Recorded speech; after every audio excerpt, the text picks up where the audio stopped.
This is a CBS7 First Alert Weather Day. Now, an update from the First Alert Weather Center. Well, it is very cold out there this evening. In fact, it's been a frigid day across the area, record setting. As we saw, the high temperature today only reached 28 degrees, a record cold high temperature. The previous was 30 degrees, set back in 2018. This morning we saw a record low down to 11, beating the old record of 15 set back in 1972. So again, a record-setting day out there. And temperatures, well, they are dropping off a little bit. We're down to 23 out at the Miller National Air and Spaceport, 21 in Big Spring. So plenty of 20s across the area, most areas except down here towards the Presidio Valley. We're seeing freezing temperatures at the present time. The good news is not a lot of breeze still, with upwards of 5 to 7 miles an hour about it, but it's affecting those wind chills. We're down into the mid to lower teens now. It feels like 7 right now in and around the Hobbs area. And overnight tonight, actual temperatures dropping down into the upper teens to low 20s. And you'll add in the wind, we're seeing wind chill values down into single-digit territory. But the good news is we are going to see a little bit of a change in our forecast as things begin to thaw out and temperatures back into the 50s coming up tomorrow. You're looking now at the Midland County Courthouse. You'll remember yesterday we told you that the weather caused significant damage to the courthouse's fire extinguisher system. They began to leak and then flood the building. Midland County says that due to the ongoing repairs, the courthouse will be closed tomorrow, January 17th. They plan to reopen on Thursday, January 18th at 8 a.m. And the city of Midland reported 4 water main breaks this afternoon just before 1 o'clock. The city has now said that those breaks have been repaired.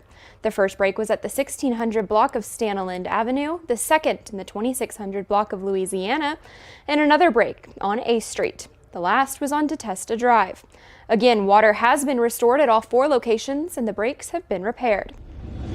And the city of Big Spring posted on Facebook that Birdwell Lane from Washington Boulevard to East 16th Street going south will be closed while the city removes ice buildup. Once the southbound lanes are clear, that same street going north will be closed and scraped. The city asks drivers to avoid the area.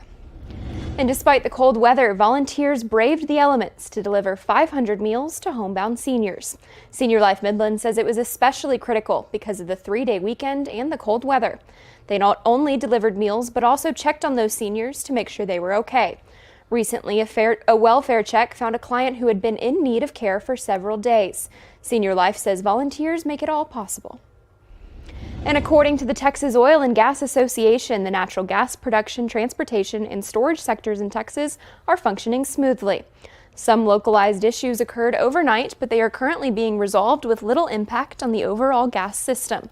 That same Texas Oil and Gas Association report says this morning that ERCOT had sufficient reserves to handle peak demand, and it was operating normally. And this Arctic blast is being blamed for at least 12 deaths from Oregon to Tennessee. The worst of it is in the middle of the country, where wind chills in many areas dipped below minus 30 degrees this morning. Snow blanketed much of the northern U.S. That, with the strong winds, had over 100,000 people without power in Oregon. There are power lines that are wrapped around trees and branches that need to be disentangled. Multiple crashes were reported on I-20 in East Texas, and airlines across the country have canceled more than 2,500 flights, delaying nearly 7,000 just yesterday. And scammers are likely to take advantage of these freezing temperatures, posing as contractors looking to do home repairs. A utility company imposters will typically contact customers with a phone call, text, or knock on the door, claiming to be a representative from the local water, electric, or gas company. But the Better Business Bureau says that there are red flags to watch out for, like someone pressuring you or intimidating you into paying immediately, or giving away your banking info. If someone comes and does that work and is unlicensed, that leaves you, the homeowner, liable if the contractor does not do anything correctly. And it could also, get you in more debt, because if they fix something incorrectly, they're unlicensed, they might do it wrong. And then you're going to end up, doubling or even tripling the cost of what it would have cost you to have someone licensed come out and do that. If you think you might be getting scammed, call the customer service number on your utility bill. The Better Business Bureau has a list of trusted companies. A link to that list can be found on our website. That's at CBS7.com. And we're tracking crime now, where a former elected official in Big Spring has been arrested for indecency with a child. This is Brian Stokes. He's Howard College's former Chief of Institutional Effectiveness Officer.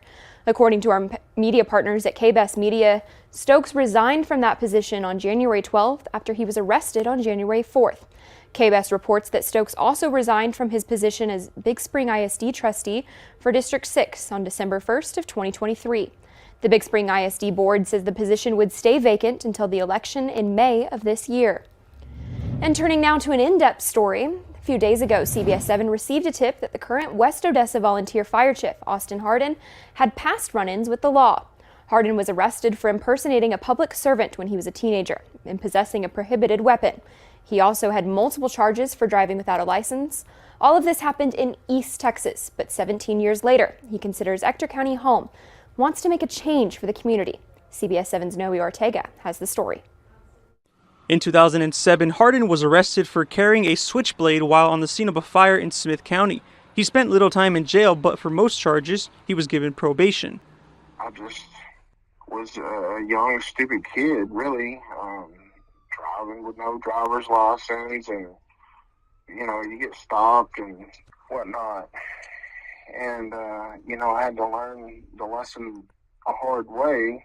According to our sister station KLTV in Tyler, Texas, he was also the first on the scene of a fire, but he wasn't a firefighter. According to that article, he was also previously arrested for impersonating a police officer. However, Ector County Judge Dustin Fawcett made his own investigation into Hardin and believes he's reformed. He is all about fire services, and he makes a significant amount of runs and is, mind you, a volunteer who doesn't get paid.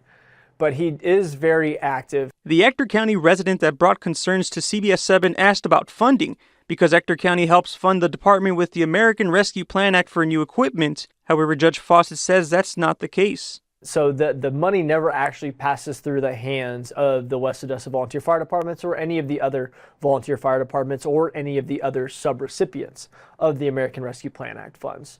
So there's no concern over the money being mismanaged by him. Having a fire chief who was arrested for multiple offenses was a public safety concern, but Judge Fawcett says so far he's been on top of his job. We have regular meetings with Odessa Fire Rescue and then all of the volunteer fire departments where we go over these things and they debrief on the previous quarter or so's interactions and how they can do better. Hardin says he understands if members of the community may not like what he's done in the past, but he hopes to continue to lead the West Odessa Volunteer Fire Department and serve the people of Ector County. I just love my community in this department, and I would never do anything to jeopardize it and let it down or its community that we serve. We have a developing story for you now. A Texas rancher is squaring off against his home state at the Supreme Court on Tuesday. Reporter Molly Martinez explains that the ruling could have major consequences for property owners nationwide. The question at the heart of this case is, should a private citizen be able to sue a state in federal court? Richie DeVilliers is a fourth-generation Texas rancher. A few years back, the state built an elevated highway near his property that blocked the natural flow of water. When Harvey hit in 2017, the highway became a dam and Richie's ranch became a lake. The flooding was catastrophic. We lost numerous vehicles. 4 homes on the place were flooded. Upwards over 60 head of cows and bulls and numerous calves, some horses and colts. Now, normally under the Fifth Amendment's takings clause, the government would have to pay DeVilliers back the damages they caused. If the government floods your property, they have to pay you for it. They have to pay you for the taking that they have caused. But lawyers for Texas argued Tuesday that because of a technicality, you can only sue local or federal governments who wrong you, not state. Congress has decided that you can bring claims against cities and municipalities.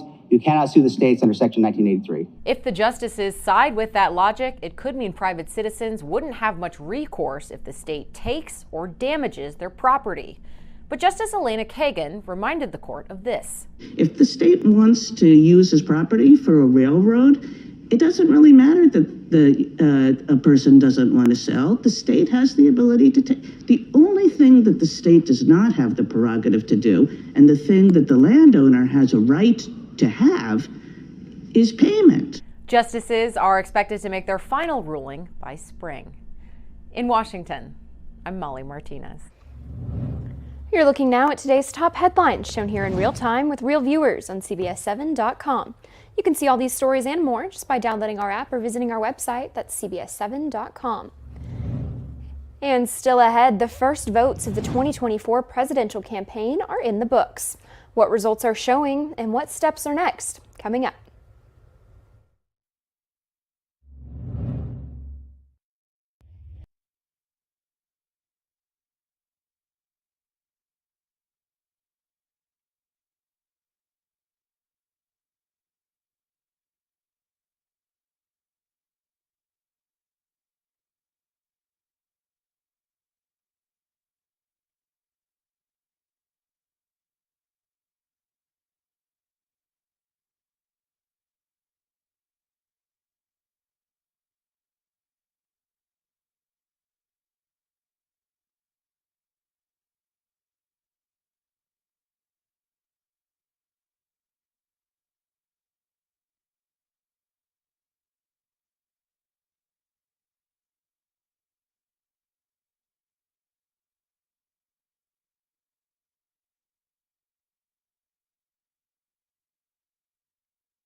Former President Donald Trump's landslide win Monday night in Iowa means that next week's primary in New Hampshire is even more crucial to Florida Governor Ron DeSantis and former South Carolina Governor Nikki Haley.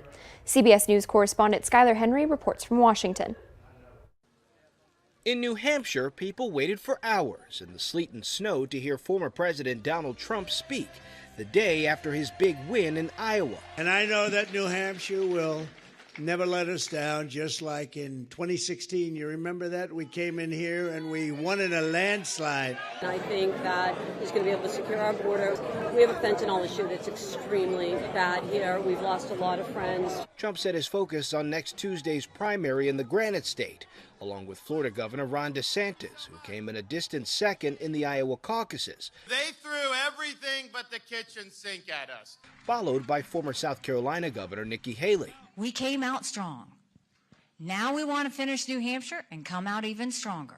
Haley is hoping to tap New Hampshire's independent or undeclared voters who make up more than 39% of the electorate. I believe the New Hampshire primary is going to be far more indicative of the general election, and Nikki's going to resonate with undeclared voters like myself. DeSantis appeared in a televised town hall from New Hampshire late Tuesday. And I think what I represent is somebody that has delivered on those key conservative policies that we've all been wanting to see in Washington, D.C. Vivek Ramaswamy, who dropped out of the race Monday night after his fourth-place Iowa showing, joined Trump on stage to express his support. In return, the crowd chanted, VP, VP. Skylar Henry, CBS News, Washington. Trump plans to campaign in New Hampshire nearly every day this week.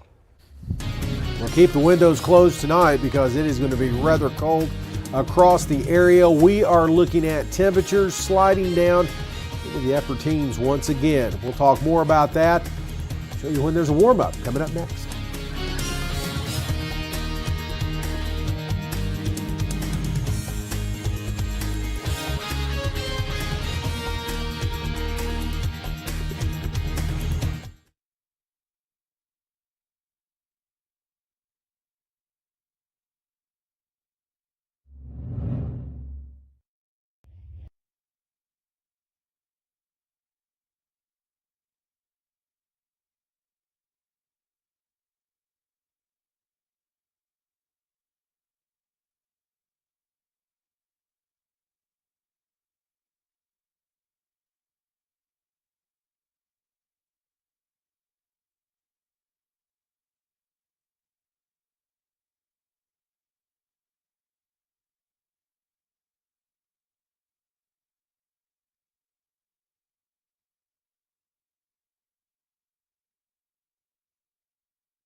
Now, from the CBS7 First Alert Weather Center, here's Chief Meteorologist Tom Tiefertiller. Well, another very cold night out there as temperatures are sliding down now into the mid to lower 20s. We're at 23 currently out at the Midland National Air and Spaceport. As we look at our live iCam in Midland.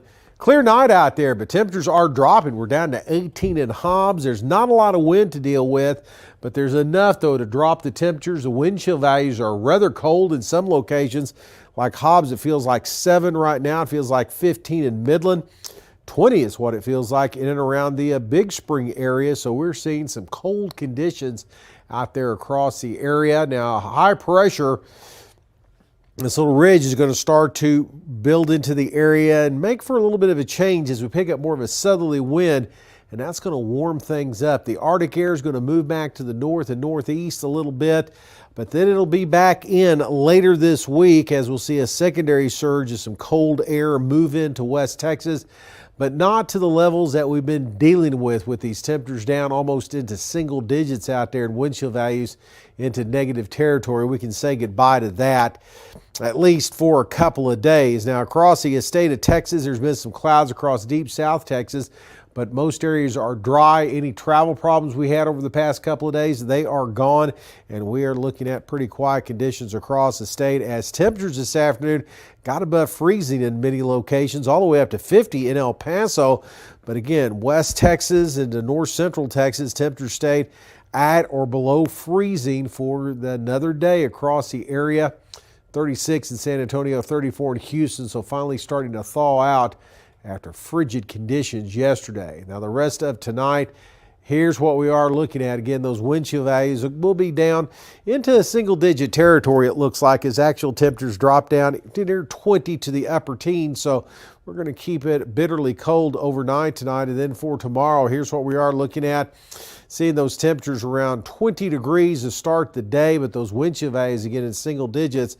But by mid to late morning, we should see those winds come around to the south, the southwest, maybe a hint gusty, and really pushing up the temperatures into the mid 50s for highs tomorrow afternoon. 67 in Fort Stockton, 63 in the Pecos area. Here's what we're looking at on your CBS 7 First Alert exclusive 10-day forecast. Finally, some relief is on the way as we're going to see temperatures mid 50s tomorrow, lower 70s coming up on Thursday. While that will be nice, but it will be short-lived thanks to an Arctic cold front that will be arriving late Thursday, early into Friday. That's going to drop temperatures back into the lower 20s by Friday morning. High temperatures, while above freezing, are going to be cold in the mid to upper 30s Friday and Saturday, and those nighttime lows will be sub-freezing. A little more seasonable weather looks to be on the way as the Arctic air finally moves out of the area, and we're going to see temperatures back into the 60s next week. A little disturbance moving across, maybe a couple of showers in the forecast. But again, it looks like next week we're not going to see anything too cold in our forecast as we finally get a break from all the Arctic air.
This man, who is accused in the serial killings of 3 women on New York's Long Island, was back in court today. This is 60-year-old Rex Heuermann, and he was formally indicted for the murder of a 4th woman who was just 25 years old after DNA testing linked him to the crime. And that's not the only evidence prosecutors laid out today in a lengthy and startling document. CBS's Carolyn Gassoff was inside the courtroom. I was only 7 years old when my mother was murdered. Today, prosecutors announced suspected serial killer Rex Heuermann will face an additional murder charge for the 2007 death of Maureen Brainerd Barnes. Investigators say DNA from discarded pizza crust and burner phone evidence tied him to the 3 other murders. Prosecutors say law enforcement seized hundreds of electronic devices from Heuermann's home and business, which revealed disturbing Google searches. Heuermann has pleaded not guilty to the murders. You're talking about a gentleman who has never been arrested before, and he's claiming he didn't do this. Brainerd Barnes' body was tied with a belt stamped with initials, which the DA says could have belonged to one of Heuermann's relatives. Hair on the belt was allegedly linked to Heuermann's wife through DNA. Investigators followed his daughter on the Long Island Railroad and collected a discarded energy drink can to connect Heuermann to Brainerd Barnes, according to newly released court documents.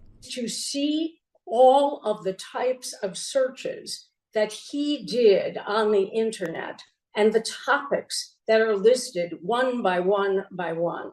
It is rare indeed to find that kind of detail. So you know that the government has circumstantial evidence, but they have plenty of it. Prosecutors say evidence shows Heuermann's wife and daughter were out of town when all 4 murders took place.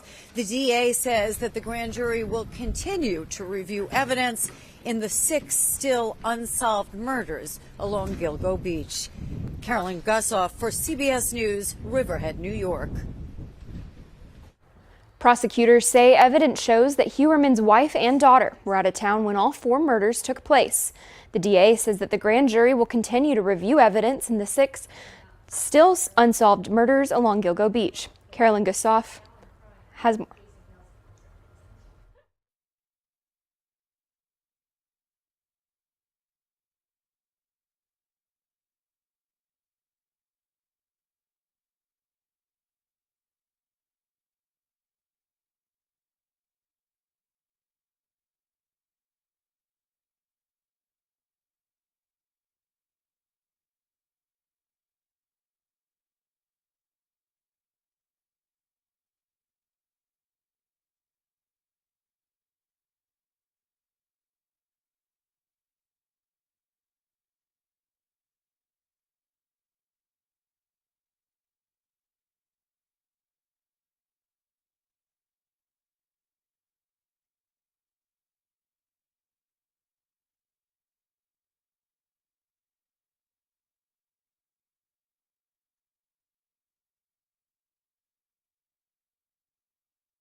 All right, Tom, if you're looking for a taco, you shouldn't have to look too far. And that's especially true here in West Texas. A recent research study found 1 in 10 restaurants serve Mexican food across the U.S.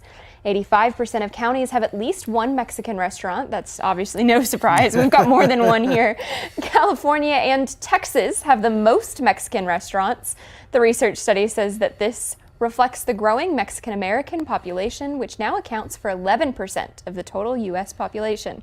Well, we know that's especially true. The tacos are everywhere here, and Mexican food is just incredible. A lot of great Mexican food absolutely. across all of West Texas. Yeah, I've hit so many of them. You can tell by looking at me, okay? Oh, good stuff. You know, it'd be really good weather for some like Mexican food right now. You know, this is the kind of weather for it. You know, the cold stuff that we're still dealing with tonight. We're going to get down to around 20 degrees on the overnight low, but some relief on the way.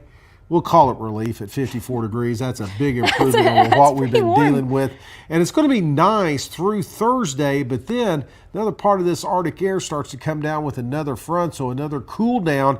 Not to the levels that we've seen, but we're going to see temperatures all the way down to 18 by Saturday morning. So cold start to the weekend. Yeah, I'm getting a little cold. Bringing the jackets back out. Well, thank you for watching CBS 7 News at 9 on the CW.